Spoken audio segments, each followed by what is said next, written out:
गांव बड़ोली में 26 गांवों की महापंचायत शुरू हो चुकी है और यहां युवाओं ने खून से लिखा है पीएम नरेंद्र मोदी को पत्र और 26 गांवों को नगर निगम में शामिल करने के प्रस्ताव का यहां पर लगातार ग्रामवासी विरोध कर रहे हैं। आपको जानकारी दे दें कि यहां 26 गांव हैं जिनको नगर निगम में शामिल किया जाना है और इसी बीच 26 गांवों की ओर से असहमति जताई जा रही है कि इन्हें नगर निगम में शामिल ना किया जाए। इसी बीच देखिए तस्वीरें आपको दिखा रहे हैं जहां युवा खून से पीएम नरेंद्र मोदी को पत्र लिख रहे हैं, क्योंकि देखिए इन 26 गांवों को निगम में शामिल करने के प्रस्ताव के विरोध में ये महापंचायत शुरू हुई है।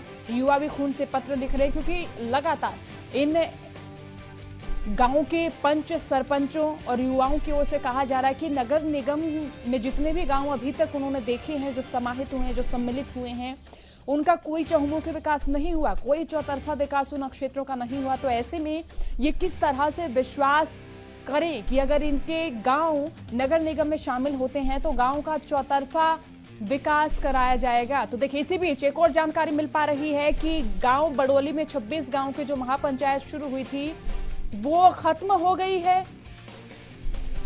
बड़ी और अहम खबर तमाम दर्शकों तक इस वक्त हम बता रहे हैं हुई थी वो एक निष्कर्ष के तौर पर फिलहाल खत्म हो गई है। ये जानकारी अभी मिल रही है हमें। अभी ये जानकारी मिली है कि गांव बड़ोली में जो 26 गांवों की महापंचायत शुरू की गई थी वो फिलहाल एक निष्कर्ष के तौर पर खत्म हो गई है। ज्यादा जानकारी के लिए रुक लेते हैं संवाददाता संजय की ओर। संजय, ये जो महापंचायत हुई है क्या निष्कर्ष निकल के आया है? क्योंकि देखिए हम लगातार अपडेट दे रहे हैं, महापंचायत हुई और थोड़ी देर पहले ये महापंचायत खत्म हुई है। क्या निष्कर्ष निकल कर आया संजय, क्या बातचीत हुई? जी बिल्कुल, मैं आपको बता दूं कि ये 26 गांवों के युवा आज गांव बड़ोली में इकट्ठा हुए थे, जिसको एक महापंचायत का रूप दिया गया और वहां पे एक फैसला लिया गया कि हम अपने खून से प्रधानमंत्री को पत्र लिखेंगे कि हमारे गांवों को नगर निगम में शामिल ना किया जाए। उसका सबसे बड़ा कारण ग्रामीण ये बताते हैं कि पहले जिन गांवों को नगर निगम में शामिल किया गया था, या फरीदाबाद शहर की बात करें तो उसकी स्थिति पूरी तरह बदहाल है। उनकी मांग है कि पहले जो गांव आपने नगर निगम में शामिल किए हैं उन गांवों में विकास कार्य करके दिखाइए, उसके बाद में हमारे गांवों को नगर निगम में शामिल करने पर विचार कीजिए।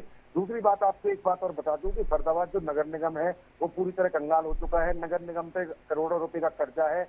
इसके लिए इन लोगों की नजर है कि 1500 करोड़ रुपए जो इन गांवों के पास में फंड पड़ा हुआ है, या फिर इन गांवों की जो संपत्ति है 1500 करोड़ रुपए की, उससे नगर निगम की बदहाली दूर की जाए। फरीदाबाद नगर निगम में जो अधिकारी हैं अब तक लगभग 8 से 10 सालों में इतने मोटे लोगों ने घोटाले किए हैं कि फरीदाबाद नगर निगम पूरी तरह बर्बाद हो चुका है। इनकी नजर अब, ग्रामीणों का ये साफ तौर पे कहना है कि इनकी नजर अब खाली हमारे पैसे पे है। दूसरा, अभी कुछ दिन बाद फरीदाबाद में चेयरमैन का मेयर का चुनाव होने वाला है। मेयर के चुनाव के समय सीधा चुनाव होगा, क्योंकि इसलिए वोट बैंक के नजरिए से भी ग्रामीण इसको 26 गांवों को जो शामिल किया जा रहा है उस नजरिए से भी देख रहे हैं। जी चलिए, बहुत बहुत शुक्रिया संजय तमाम जानकारी के लिए। तो देखिए युवाओं ने पीएम नरेंद्र मोदी को खून से पत्र लिखा, 26 गांवों को नगर निगम में शामिल करने के प्रस्ताव का यहां पर विरोध किया जा रहा है और 26 गांवों की यहां महापंचायत हुई है।